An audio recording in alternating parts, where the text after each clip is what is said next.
All right, Tom.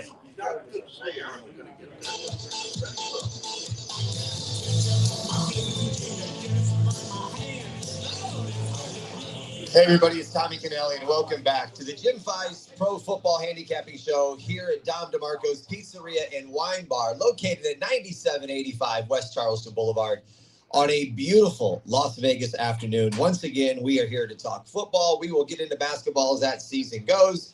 Next to me is all kinds of years of experience. To the gentleman to my right does not need any kind of introduction, but I will as well. The undisputed champion in sports handicapping, Jim Feist, how are you today? I'm doing good. This guy next to me offered me a deal.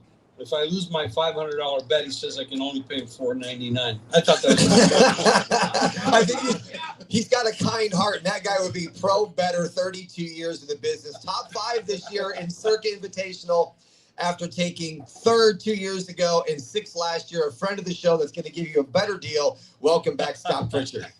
Happy to be here. I'm a big fan of Al, the owner. This is a great place. Camaraderie, fellowship, like-mindedness. I've often said that plumbers hang out with other plumbers, pro sports bettors hang out with other pro sports bettors, and criminals hang out with other lawyers. As I've always said, our panel consists of all sharps and no squares, and the audience is the smartest from Yale to jail. And we'll just leave it there. But the guy at the end of the table with us today has spent over 25 years in the world of sports betting. Las Vegas sports analyst with VSiN, ESPN Radio, Mad Dog Radio. Scott Spreitzer, welcome to the show. You got another one for me? I didn't come prepared. I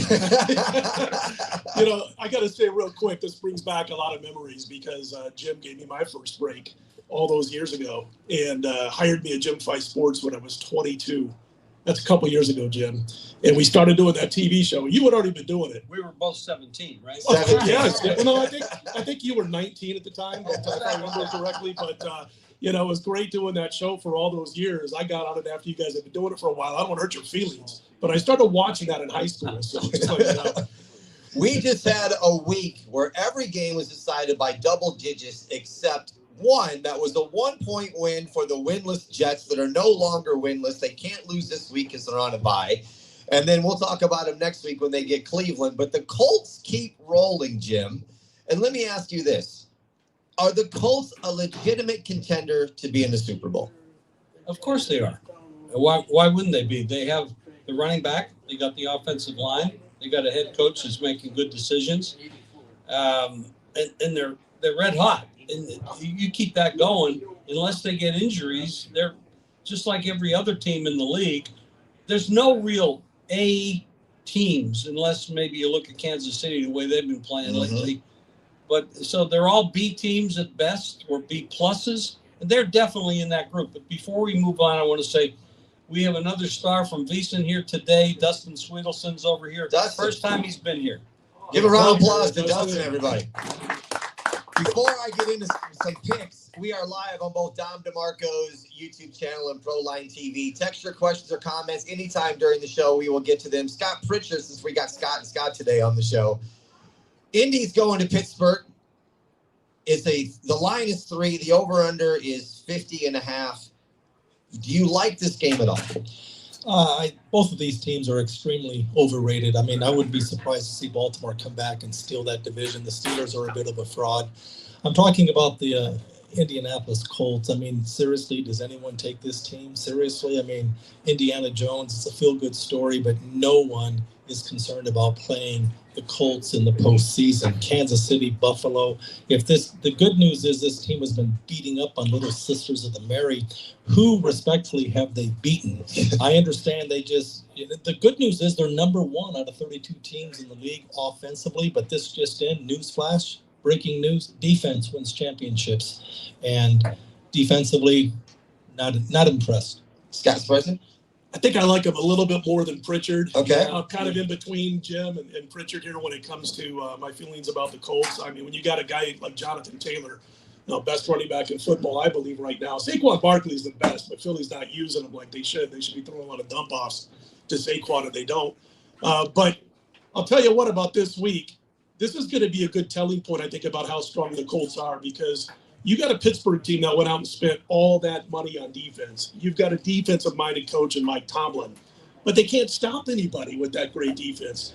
And if Jonathan Taylor goes out there and can't run wild against this Pittsburgh defense, and Indy struggles in this game or loses this game, I'll be leaning a little bit more towards what Pritchard is saying. And it's a situation where this team is tailor-made defensively for the Indianapolis offense. And for those reasons, we're going to find out a lot about the Colts this week because Pittsburgh, of course, is off a couple of shaky games. So really interested in seeing how Jonathan Taylor runs against a defense that gives up a lot. Spreitzer, I want to stay with you, but before we do, Jim, we got a viewer comment. John Cardenas says, love catching the show. Thank you so much for tuning in. We appreciate you and leaving that comment. Spreitzer, back to you now. I want to go to this. The Saints are going to start rookie quarterback Tyler Shaw over Spencer Rattler versus the Rams. I don't think it's going to make a difference. I mean, the line's at 14. It's 43.5 total. The Rams are obviously favored by 2 touchdowns, which is double digits, and nobody likes to lay double digits in the NFL. But is this change at quarterback going to help the Saints offense? I don't think so. I mean, they're towards they're towards the bottom of the barrel in every key offensive metric that I care about. And if you look at Tyler Shaw, even when his last year at Louisville, he was not even a 63% passer. So I don't see how he's going to come in the NFL with the speed upgrade that he's going to face for the first time as a starter and going to be able to do much damage in this game. I don't know that I want to lay 2 full touchdowns in the NFL. It feels like a college football mismatch. But Spencer Rattler wasn't that bad. I know the offense wasn't doing anything. He was hitting almost 70% of his passes. Now they're going to make the change because they weren't getting the ball in the end zone. I don't see it. Again, this guy wasn't even a 63% passer in his last year at Louisville. What's your thoughts on this move? Well, I think it's a big downgrade. I don't know what the hell they're doing. I guess they got to figure it out what they have because they're going to go into the draft and probably have to look for a quarterback. But I thought Rattler was doing pretty good. I mean, when they went up to Buffalo, they were almost leading in the fourth quarter until they had a call back on a play. I thought he was actually progressing, doing better. No, they weren't winning, but they have a lot of holes. You can't blame that all on the quarterback. I think this is a mistake unless it's about, hey, let's see what we got because we're going to head to the draft and got to figure out what we're doing. That's a possibility because they're not going to the playoffs. You know that. So there's probably no downside to them in that regard, but the Rams should be a bigger favorite with him with playing quarterback than Rattler, for sure. You're not going to touch it. I'm going to bet it under. Okay.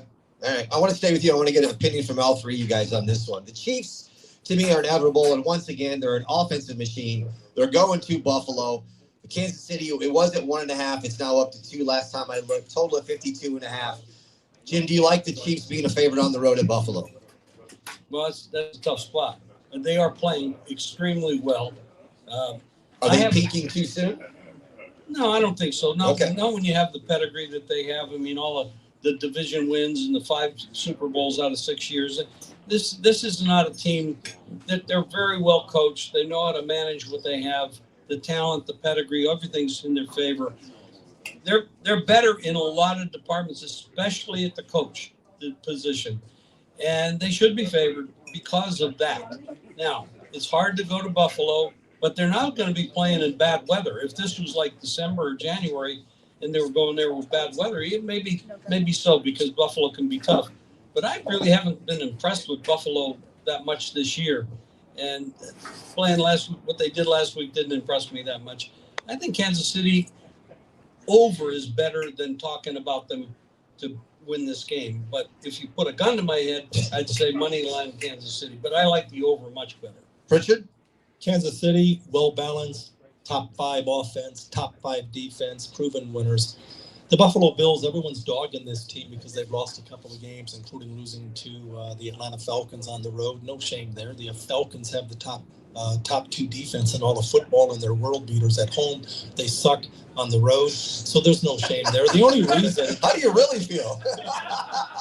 The only reason the Bills have 2 losses is something that they've done that they don't usually do. They do not beat themselves. They do not turn the ball over, but everyone knows 73% of the time, if you turn the ball over, you're going to lose. And that is why they've lost 2 games. Everyone wants to talk about their defense not being able to stop the run. Well, let me tell you something. In January, adverse weather, it's pretty tough to pass. You have to be able to stop the run. And the fact is, defensively, overall, the Bills are 12th defensively. Offensively, no one runs the ball better than this team, and that's why they're going to be – this is the AFC Championship game. Forget Indiana Jones. Forget this overhyped, overrated Steelers. It's the Chiefs and the Bills and no one else. Spreitzer? Man, I'm telling you, this guy against Indianapolis. It's hard to What get is him- his money there or It's hard something? to You know what? It's hard to get him to open up. I know it's hard to get him to express his feelings. I mean, he gave Jim a big discount on that bet, so I, mean, Yeah. I think he's a little angry about that. I So think so. That buck, man. I tell you, that dollar's really eating at him. if he could have convinced you on 498, we'd be in trouble right now. We'd be throwing things. I had to bring some notes here because I'm going to tell you something real quickly about this matchup. First of all, with the guy who pulls punches and never expresses his true feelings here, I wanted to back up what he was saying about Buffalo because you got Josh Allen, you got James Cook, and they're both going to be able to run on this defense, I believe. The one thing about Kansas City, they've forced their last three opponents to abandon the ground game. They get ahead, the teams aren't able to run the football as much as they want to.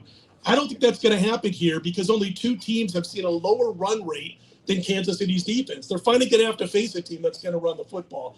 And I don't know that Kansas City is going to hold up to that. They're bottom third in the league in a couple of key metrics, including a metric called run stop rating, talking about the Chiefs. And when they're not able to stop Buffalo, they're going to have to change things up a little bit. And as far as KC, a loss here would drop them to 1-4 against teams with a winning record on the season. Now, I know, a couple of those losses obviously came before Rashee Rice was back, and they weren't able to stretch the defense. So you got 140 pounds soaking wet, Xavier Worthy trying to beat defenses deep, and he gets knocked on his keister by his own teammate. He's out for 2 weeks. But with Rashee Rice back, they've been able to not only not have to use Xavier Worthy as much, but the tight ends can do what tight ends do and get open over those parts of the field that tight ends get open. Over the middle, you saw Kelsey last week get out in the flat. Nobody on him on defense, and the guy goes like 50 yards on a third down play. So it's a situation where I think they'll be better defended. And a real telling story to me on how KC stops the run going up against both Cook and Allen this week. Spreitzer, I want to stay with you. Let's go to Thursday night with the Ravens going to the Dolphins. Baltimore, 7.5-point favorite, 50.5 on the total. Is 7.5 too much at home? I don't think so, but what I did, and I already played this one, was Derrick Henry over 89.5 rushing yards. And what I like about this, first of all, is that you're going to have Lamar back. I got head faked last week. I played Baltimore and lucked out.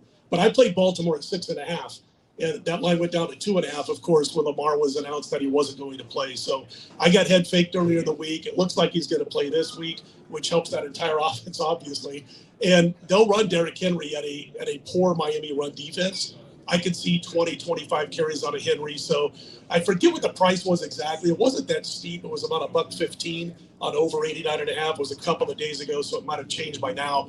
But that's what I'm looking at more than a side or a total in this one. However, if you told me I had to play the game even with Scott's money, I'd lay the points here. Scott, are you going to lay the points? Absolutely not.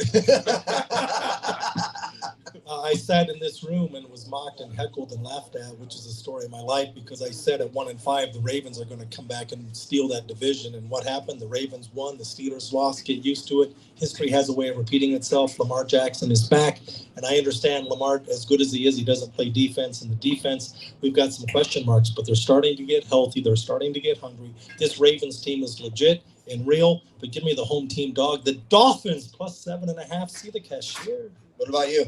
Well, I hate to say this, but I actually agree with I'm taking the 7.5. Okay. I'm also betting the game over.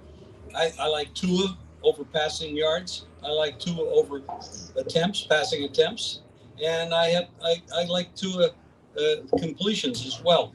We don't know how healthy Lamar is. Okay, just because the player goes back, he's got a hamstring issue. Is he going to run, or are they going to tell him to stay in the pocket? Because if he pulls that hamstring again, they're done. Now, Huntley can come in there. They played well last week, so maybe he could carry the team the rest of the way. But they're like the other Scott over there, the smarter of the two Scotts. He did point out the defense issues that they have on the Ravens. So that's also a problem. I like this game over, and I like the dog. All right, Pritchard, I want to go with you. We're going to go to some Sunday games. Scots. Jim's obviously very smart. We have the Panthers going to the Packers. It was 12.5. It's up to 13.5. It's another double-digit line here at 44.5 total. But this is my question for you, Scott Pritchard. Are the Green Bay Packers the team in the NFL that easily could be the only undefeated remaining team? No. I'm pro Green Bay. Again, they're going to win the division over the hapless, hopeless, embarrassing, coachless Detroit Lions, overrated. But the Rams should be unbeaten, untied. So the Green Bay Packers, yes, they should be unbeaten, untied. But laying double digits here, I don't lay points in the NFL. I certainly wouldn't lay double digits. Carolina Panthers, I'm telling you, this team is underrated. This team has had challenges on the road. At home, they play pretty well. I love their running game. Dowdle, the real deal. The other running back is a stud horse as well. So if you can run, you can always win. But the Packers, we're talking top 7 offense, top 7 defense, well-balanced. So many ways this team can beat you. So I like Carolina plus the points. They could very easily get a late backdoor scorer. Bryce Young is scheduled to practice today. I wouldn't be surprised to see him play. So he's back. Carolina better than advertised, and the Green Bay Packers, no one is higher on them than me right now. Them and the Rams are the 2 best teams in the NFC. Do you agree with him? Well, I know you got a bet with him with the Packers, so do you agree with him? The Packers are a very good team, and yes, he has a good chance of beating me in that because he's in a dominant position right now because they've already beaten Detroit. So I have a ways to get back here. But as far as this game is concerned, I totally agree with him. I like the running game for Panthers. They don't play that well on the road. But who is Green? I don't know this for sure. I think it's a look-ahead game. Who's Green Bay playing next week? Hang on, I can tell I thought you were going to ask me who have they beaten? Your Lions by 2 touchdowns. No, I'm looking up, trying to figure out who they're playing next week. They're playing. Eagles on Monday night. Eagles on Monday night. This easily could be. I mean, they got a beat Aaron Rodgers. This was a guy that was there for 18 years. They beat them in the second half. Love was incredible. 20 straight completions. Look ahead to playing the Eagles, the champions. Very possible, especially when you're playing the Panthers. But the Panthers' running game is very solid. If Young, and Young is not the champion quarterback, but he's definitely better than Dalton. Okay, so let's go there. If Young plays, and they have that running game going, and the Packers look ahead, this is too many points. So I would definitely take the Panthers in the spot. Spreitzer, let's go with you the next game. With the Bears going to Cincinnati, Chicago was favored at 2.5. It's up to 3. Totals at 51.5. Do you like the Bears the favorite on the road? I jumped on the under my first play of the week. Okay. It was like 53-ish. And I get it. You've got a Cincinnati team that's, given up 70 points the last 2 weeks combined. They've looked terrible. But I think we're going to see an under here in this particular game. First of all, look at Caleb Williams. And I'm not the first one to mention this or that notice this. He's the wrong quarterback, first of all, for Ben Johnson's coaching. 100%. And if you watch what he does with scripted plays, which is the first series on offense that Caleb Williams has, he's fantastic. His numbers are incredible. He's got a good completion rate. He doesn't make mistakes. As soon as the script is over with, those first 15, 20 plays, the rest of the game after the first series, he's under 60% passing, more interceptions than touchdowns. His yards per pass drops drastically. He's just not the same quarterback, so he needs scripted plays. I don't think that offense is going to do much this week. And on the flip side, I think the Bears can shut down this offense that they're going to be facing on Sunday. And so the very first play I made, because I'm looking at all these points, all this yardage that Cincinnati has scored and given up the last couple of weeks, losing to the Jets 39-38, giving up 31 to Pittsburgh the week before. And I'm sitting there going, man, I'm telling you right now, I don't see Joe Flacco doing it again. He got a pretty good defense, pretty good pass rush that he's going to face this week. And I just think this game probably lands in the mid-40s. I mean, even like a 26-21 type of affair keeps it well under that total. Do you agree with Scott Spreitzer? No. Jim, No come one's on, man. I I said nice things about you. I take them all back. Tell me what you like. Well, first of all, he's right about Caleb Williams. This guy is not, at least now, I don't know, maybe a miracle will happen in the next couple of years. He's not an NFL quarterback, at least at a top level. He might be a backup quarterback. He's not a starting quarterback. But we have a lot of that going on in the league. We have a lot of backup quarterbacks playing quarterback. And we need to find better quarterbacks because the bottom part of the league is terrible. And Chicago at the quarterback position is absolutely awful. The scripted plays, he's great. Scott pointed it out. He's 100% right. The problem is they're not going to stop Flacco and those receivers. It's not going to happen. And on the defensive side, the other way, you're not going to stop Chicago, because this Cincinnati defense is absolutely horrible. They made the Jets look good, for God's sake.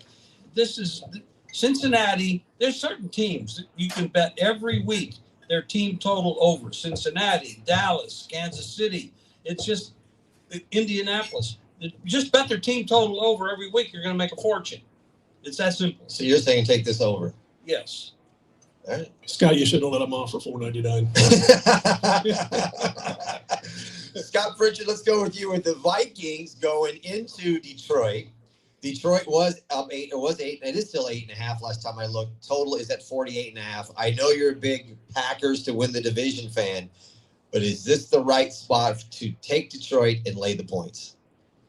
Well, if you're going to bet the Lions, you definitely want to take them at home, because they do play extremely well at home. And that was kind of my argument here a week ago. The fact is that the division a week ago was a toss-up, and the fact that the talking heads, ESPN, talking about the Lions are the Super Bowl favorites, and it's like you may not want to quit your day job and bet sports for a living, because that is insane. If you're a coin toss away from being a wild card team, that means the Lions average on their best day on the road, they'd have to win not 1, not 2, not 3 times a lady, but 4 consecutive road games in the playoffs. Good luck and goodbye, in the words of my ex-wife. That's new, and I haven't heard you say that before. So how do you follow that up? It's very difficult. Who are we talking about? We're talking about Minnesota going into Detroit. J.J. McCarthy is not ready to play starting quarterback in the NFL. He proved that in all the quarters except one that he played so far this year. And that's why they brought Wentz in. And if Wentz is an upgrade over him, God bless you. Because Wentz, I mean, I give him credit. He played hurt, and they knew he was hurt, and they still put him out there, and he got banged around. But McCarthy is not an NFL quarterback at this point. I'm not saying he can't be, and he won't be, but they made a big mistake letting Darnold go. They don't have a chance in this game. Detroit will kill him. So you'd lay the 8.5. Yes. All right. Spreitzer, what do you got on this game? That's going to be a very popular teaser play on a lot of public teaser cards. Yeah. I could see the Ravens and the Lions being on a lot of sportsbooks teaser cards from the public betting. But I got to say, Scott, don't take this personally. I always wanted to be a stand-up comic, but your ex-wife never said those bad words to me. Sorry, it was there. It was on a tee. I had to hit it. Anyway. We're just setting them up today, man. Oh, man. J.J. McCarthy, you want J.J. McCarthy? I don't want J.J. McCarthy. I can't do it. He's played 8 quarters of football. He's been miserable for 7 of those quarters. Banged up last year, banged up this year for the last several games since then. And it looks like he's doing well. Last check, which was late last night, it looks like he's going to play this week. I can't do it. And I agree with Scott. You know, my 2 NFC champion bets were the Rams and the Packers. And I think the Packers win this division. But in this particular spot, and I hate laying points against a divisional opponent like this, but I cannot back J.J. McCarthy. Carson Wentz, as tough as it's been for Wentz in this offense, if he was getting 8.5, I'd probably take the points or pass, but not with McCarthy. I want to stay with you with a matchup that I think is very intriguing this week with the Broncos at the Texans. Houston's favored by 1.5. Total is 39.5. Do you like any side on this game? I like Houston in this game. I like what Denver's doing. You know, they're young. This team is crazy with their cap space. It's not good, but yet Peyton's been able to find a way to keep it together. They're definitely pass blocking extremely well. They're also, I believe, number 1 in sack percentage, and it's not even close. I think it's like a 14% sack percentage, but great at getting to the opposing quarterback. But I think in this particular spot, coming off a couple of big wins, that Houston's going to catch him here. They played a better brand of football, and if you go back and you look at how close Houston's played against some pretty good football teams, they're not that far from being like 6-1 on the season. So I think they upend the Denver Broncos at Houston this week. Pritchard, do you agree with Scott on this one? Are we going to be friends now? I love and respect Scott Spreitzer, and I agree with him 110%.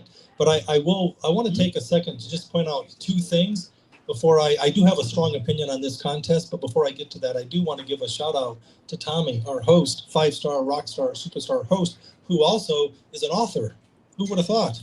But Shadows Over Clear Lake, I'm a big music guy, and I thought I knew everything there was to know about the Buddy Holly story. I didn't know dick until I read that book. Attention to detail, I'm telling you, get the book. He'll autograph it for you, and hopefully he'll spell your name correctly.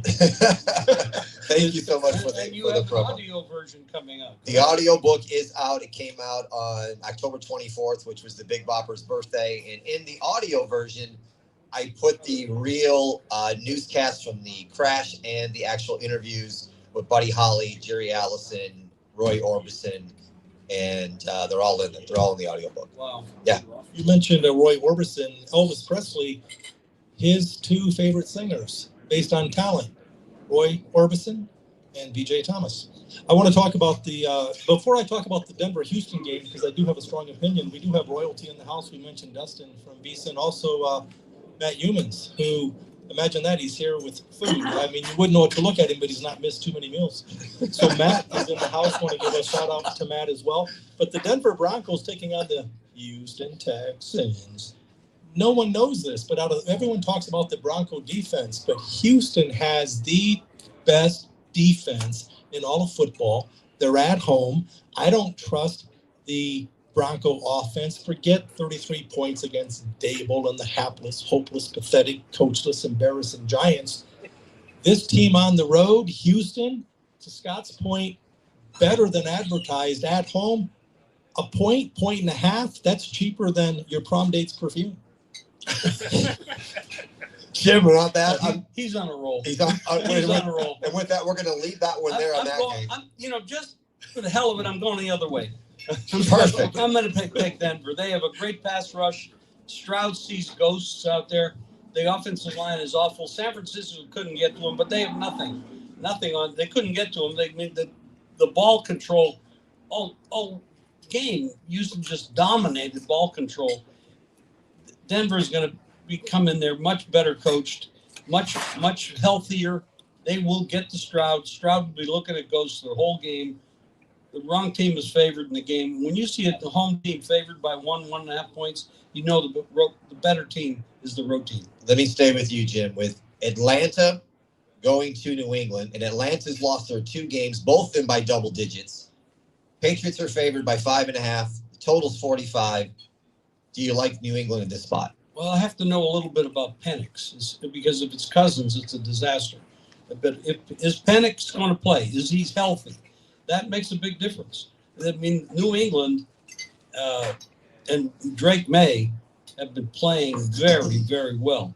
And they are in a battle with the Bills to win that division. And they're very capable of doing so. Atlanta is a mixed bag. But if Cousins is, I don't know who's playing quarterback. That has not been shored up yet for this week.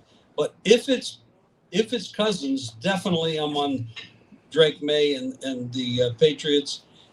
And I'd have to look at the line if it's announced that Penix is playing. But I don't know. Spritzer, I mean? Yeah, we don't know if he's playing yet, Penix. I've been called worse. So. But, Sunday night we do a show, an opening line show, and it's like 11 o'clock our time on Sunday nights. And we always talk about those first moves. And this line was adjusted from 3 to 5, 5.5 on Sunday, New England being the favorite, of course. This is normally where I come in and play an ugly team like Atlanta and take the points. Haven't done it yet. I don't trust the quarterback situation. Cousins wasn't bad last week. It was 21 for 31. Didn't throw any picks. He didn't throw any touchdowns either, though, which was part of the problem. But I'm looking at the Falcons. 15.5 points per game on offense the last 4. They were shut out in one of those. They can't run the football. 107 rushing yards last 2 games, 2.9 yards per carry. Now, again, this is normally this time of year where I want to jump in and take an ugly team, getting more than a field goal from a team that everybody's noticed is playing extremely well. But I just can't do it with this quarterback situation for Atlanta, guys. Pritchard, I want to go with you with San Francisco going across the United States to play the Giants. The Niners are favored by 2.5. Total's 46.5. Do you like New York Giants? Are they better than people think? And is this a spot to take the home dog? It's impossible for the Giants to be better than you think because they're dog shit. Dable is the worst coach on the planet. How does this guy have a job? He was. Well, how's the Dolphins coach have a job? Well, but Dable, this guy was coach of the year because of the New York media. That's why you want to get a true opinion on something. Talk to a pro sports bettor who puts his money where his mouth is. Anyone up here would suffice, or anyone in this room would suffice. Dable was coach of the year, and he finished third in his division. The only team that finished worst was Washington. Sirianni won 15 games, same division, and went to the Super Bowl. And yet Dable was coach of the year, the same guy who won 3 games a year ago. And this year, he can't coach himself out of a wet paper bag. So San Francisco is definitely the play here. But I do want to back up for 15 seconds and just address the Atlanta-New England game. The Falcons have the number 2 rated defense in all of football. They tend to play very well at home, but they're not very good on the road. I mean, case in point, earlier they lost at Carolina 30-0. 30-0. So they struggle on the road. And as I mentioned on Matt Human's TV show on Friday night, you want to be on the move early or against it late. This line opened Pats at home -2.5. It's been bet up to 5.5. I understand the move, but I'm against the move. Give me the Falcons plus the points. Will not take the overrated, overhyped Patriots, because you really want to bet your hard-earned cash on a team that lost at home to the Raiders. Can I say something real quick? You can, yeah. I was going to say, I'm coming back to you anyway. So just go wherever you want. I just wanted to mention that I'm thinking about Proline TV show, the original version. And Jim, I think dog shit would have got us kicked off. I'm not sure. But Tom Collins is sitting right here. He had a lot to do with those shows. I'm surprised he didn't jump over here and strangle Pritchard, as he has thoughts back to the Proline show and the stuff we used to say on there that used to get cut. So, I mean, we could even say 36 years on the air, we'd have been knocked off. Oh, easily in 1 minute. We'd already be in fuzz. Is what he's saying. No Pritchard back then. There's no doubt about it. Do you like either side on the Niners-Giants game?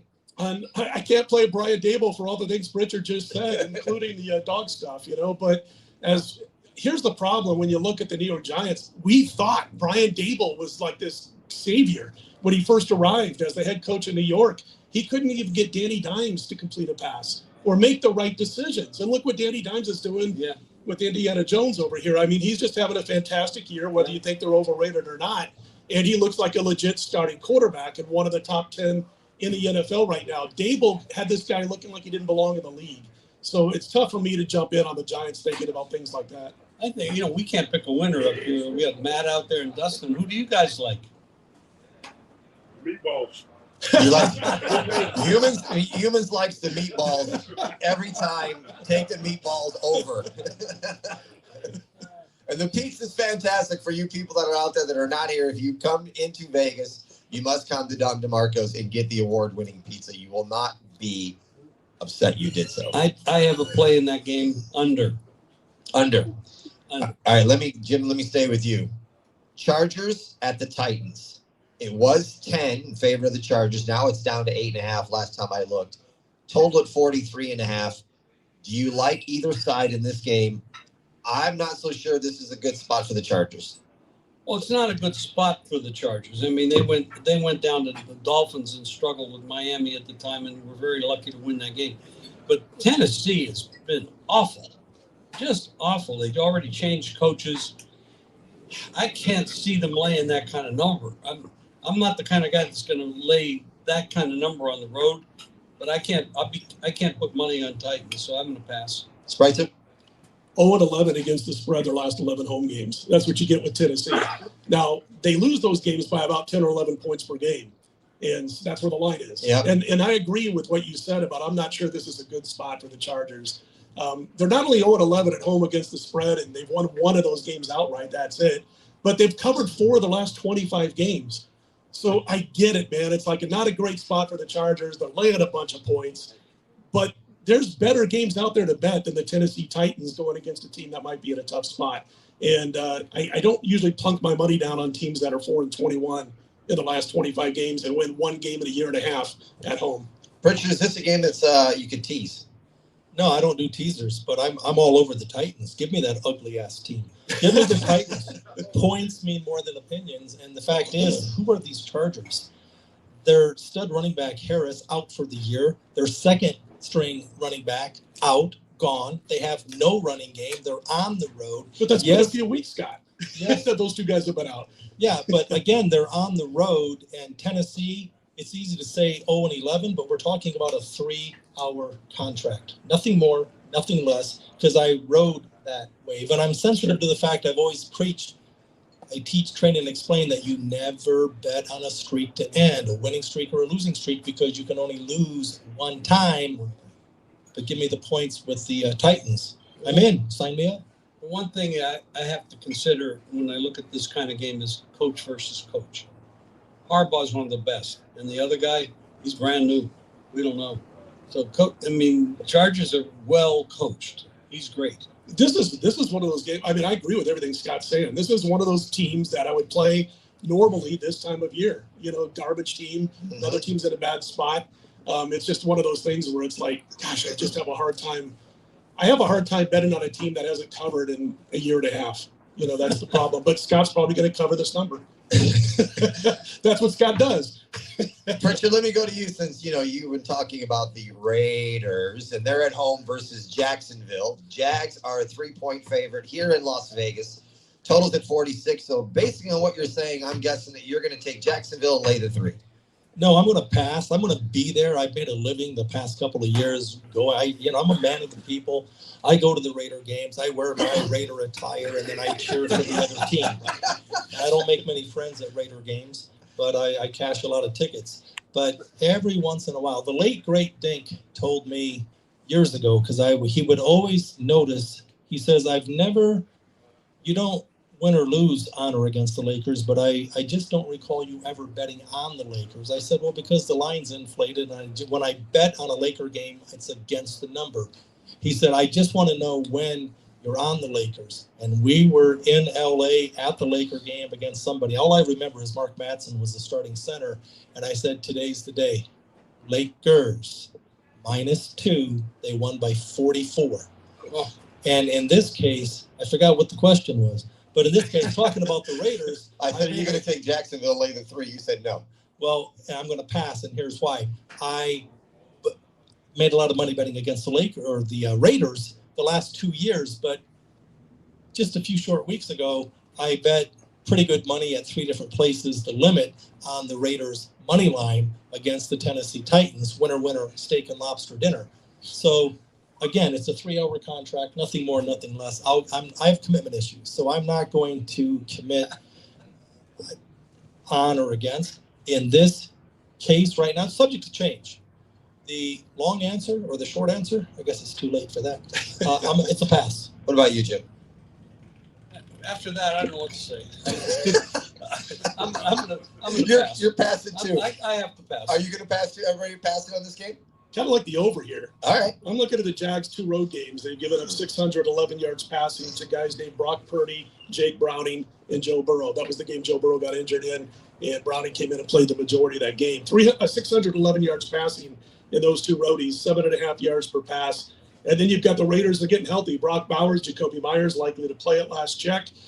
Geno doesn't know how to – we used to call him Geno can't read when he first came into the league, because Geno Smith, man, Bill Snyder at Kansas State, the final year that Geno was at West Virginia, he goes into the season, they're like 3-0 or 4-0 his last season there. He's like at the top of the list, Heisman voting.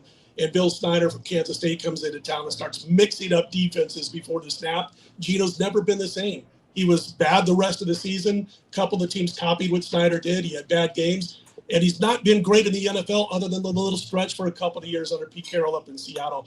But he's got Bowers, he's got Myers, and he's got a Jaguar defense that struggles against not the greatest quarterbacks on the road. And you talked it about, again, Browning and Brock Purdy. So I kind of like the over here. I think it lands in the high 40s. I know it's in the mid 40s right now, the total. Real quick story about the Lakers. My brother Mark is here, and he knows real well Jerry Buss's silent partner, a guy named Frank Mariani. If you watch that HBO series, Frank was featured in there a lot. The actor who played him, I can't remember who it was. But Scotty he had us come down to L.A., catch a couple of the games in the Forum. So we'd eat in the, the Forum Club. We'd have dinner in the Forum Club at Buss's table. Of course, Buss didn't know us from, but we'd sit there and eat at Buss's table. We'd walk out through the tunnel there would be Jerry West standing there right outside the tunnel. He'd always stand in the little opening there by the tunnel watching the game, stressing every play. And it reminded me what you said about betting on the Lakers, because it was a playoff game. It was Kobe's first year in the league. He only scored 9 points against the Utah Jazz. And we're sitting about 2 or 3 rows, from the court. Mariani always set us up nice. And we're trying our best not to show how much we're rooting for Karl Malone and the Utah Jazz. Tickets in our pocket that we got before we left Las Vegas. And it was winner, steak and lobster dinner, because Utah blew them out. And probably the greatest individual game I've ever seen from a basketball player in person was Mailman Malone scored about 45 and grabbing about 15 rebounds that night. But trying to be cool about, hey, thanks for the seats, Frank. And, oh, by the way, we got the Jazz tonight. I want to stay with you, Spreitzer. Then we're going to come to Pritchard and down to you, Jim. I want to get all three of your opinion. Moving into the Sunday night game with Seattle going into Washington. It opened up at 3.5. It's at 3 right now. The total's at 47.5. Spreitzer, to you. Do you like Seattle in this spot going across the United States to Washington after Washington actually did not have a good performance on Monday night against Kansas City? I'm glad we're talking about this game, because a good friend of all of ours up here, Big Al McBordy, he's got this incredible database that goes back about 40 years, and he's meticulous. I mean, there's not a mistake made by the closest of a half a point.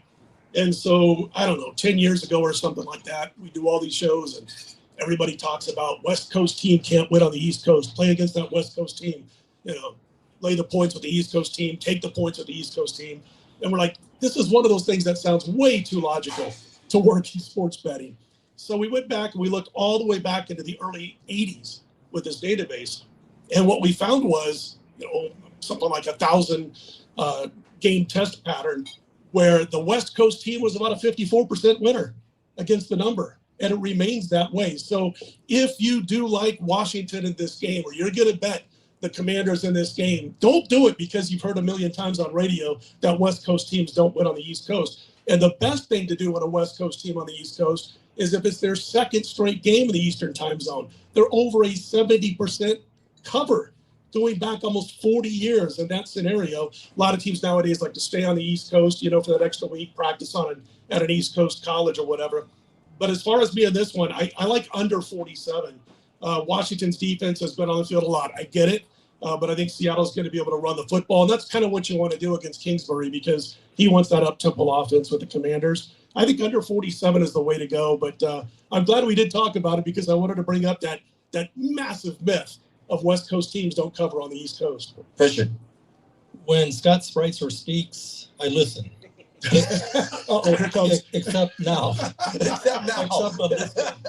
I have an opinion on the total for this contest. I will say, just from a sports betting educational standpoint, try to do your best. I don't want to overstate the obvious, but you might not think a half point and a half means much. Long term, it means everything. We have 272 NFL games during the course of the season.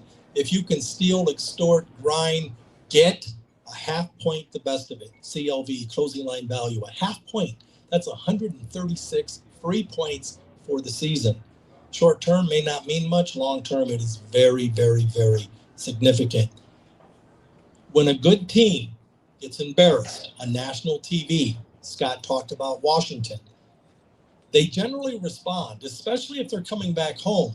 The only caveat is I'm not concerned that Washington's a good team. Tennessee gets embarrassed every single week and they never bounce back. But Washington, I'm looking at the total here, and I'm telling you, I like the over, Red Rover. Points in this contest, cheap. The total is just simply too low. I think I'm not sold on the Washington defense. Washington at home will respond. And I think Seattle, they're a feel-good story. They're still the third best team in that NFC West division, and they're on the road, a couple of time zones, a couple thousand miles. Over. We do have to concern ourselves with the coach, or not the coach, but the quarterback issue, Daniels or Mariota for Washington. I'm not sure anybody know who's going? I thought last I saw it was Daniels. Okay. Yeah. Daniels, if it's Daniels, it's over. I like it over. You like it over? Yeah.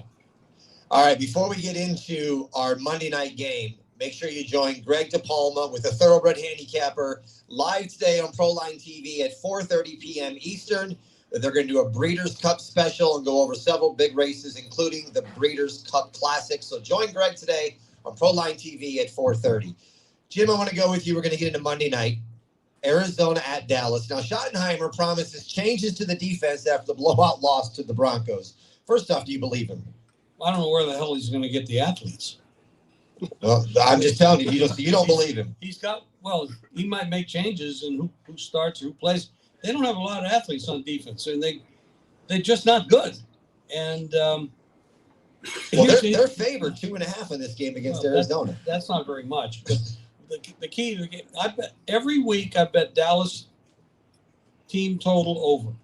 I bet Dallas game over. And this week I'm going to bet Dallas also to win the game and lay the money. I'm going to play the money line Dallas. So I have 3 bets on this game. Pritchard.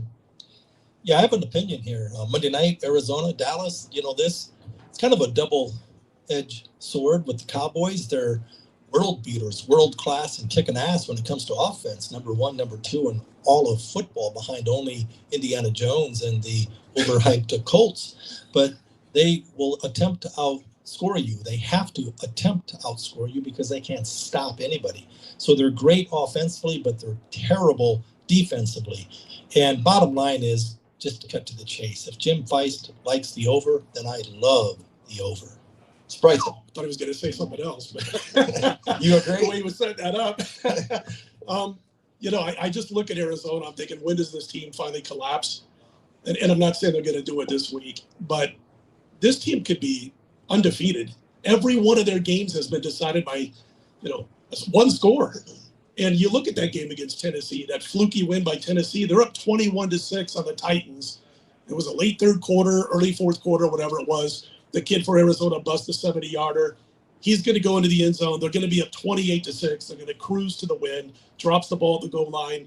Tennessee comes back and wins that game. Flukiest game you've seen, one of the flukiest all season long. But Arizona's always in the game.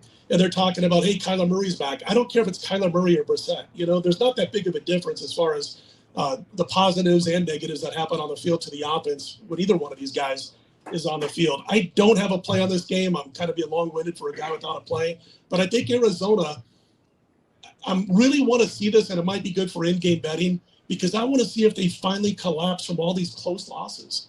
I mean, this team, every game is 26-23, with this team, it seems like. And so I think, if they get it going early, I might have to back them here because every game is so close, but they haven't learned how to win. So anyway, I'll let these guys have their opinions on this one and take the over in both.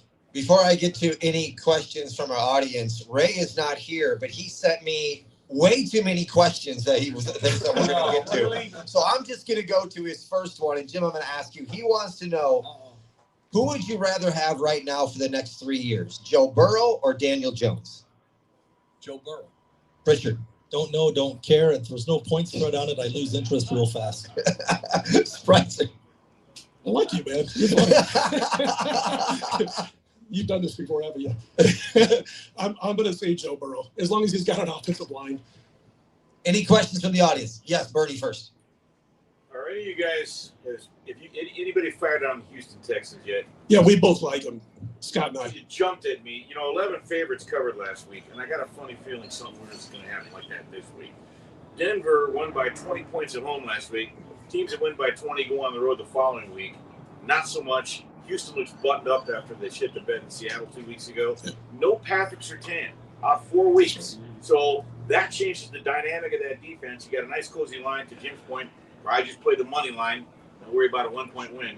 That game really jumped at me. I thought maybe you guys would have a stronger feel on it. Great point about Patrick Surtain, because I forgot to mention that. At least 4 to 6 weeks, it looks like. And he's the best at what he does, I think, in the NFL. I mean, I don't know if you agree, Bernie, but he's fantastic. Not only that, he takes away half the field. He does. He changes the way you construct your offense. And Yes. the way Denver, So, he's a DB who really affects, and I just mentioned during that game that Denver, I think, is number 1 in sacks in the NFL, and it's like 10 sacks more than the next team, which I believe is the Rams off the top of my head. Surtain has a lot to do with that pass rush because he takes away half the field, and you don't have to double up on that side of the field when he's out there. I think it's a great I point. respect what Denver's doing, but I'm not sure if they're bullies yet.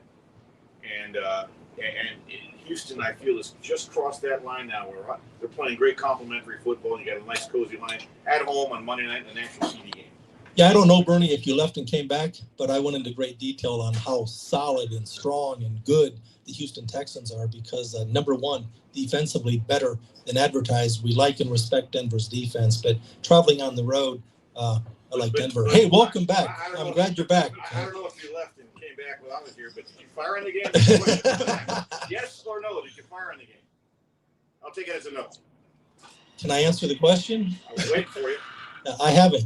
Not yet. That's all I wanted to know. All right. You got a question? Yeah, it was along the lines of Surtain. At least with him out, maybe Riley Moss won't be targeted so many times, fellow Iowa Hawkeye. But I'll switch off of Surtain. How much weight do you folks put into the fact, for example, Joe Alt?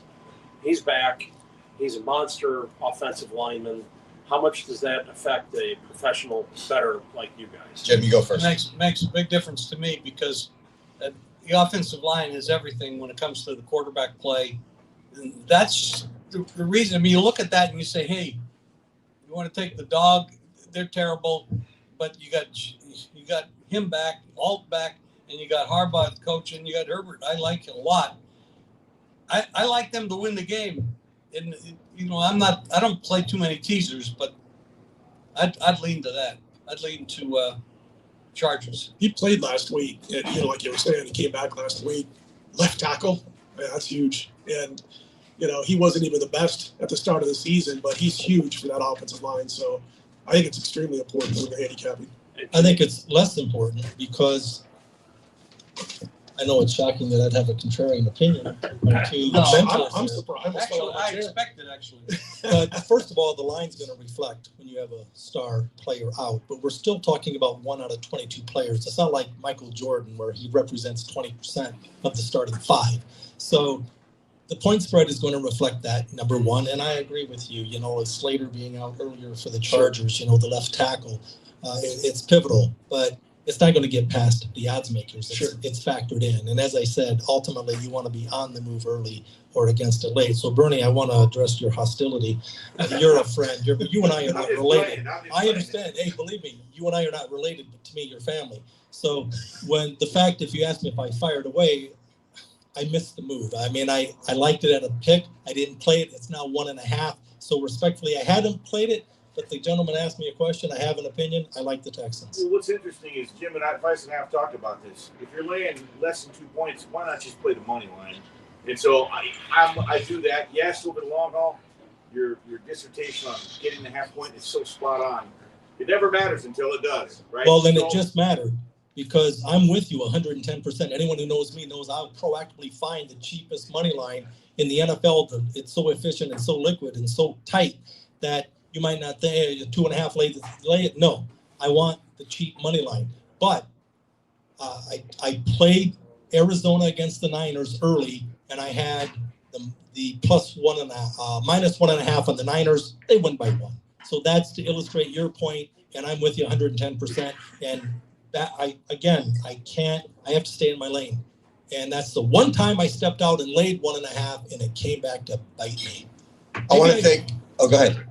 I want to thank J-Lore for donating 3 bottles of wine. As always, after the outro, everybody that's viewing in, stay tuned here. I'll announce who's going to give away or who's going to win 3 bottles of wine. But let's give a big round of applause to Scott Spreitzer, Scott Pritchard, and the one and only Jim Feist. My name is Tommy Canale. Good luck on your bets, everybody. We'll see you next week with Kenny or Alex White, and Brady Cannon are going to be here. We'll see you there next time.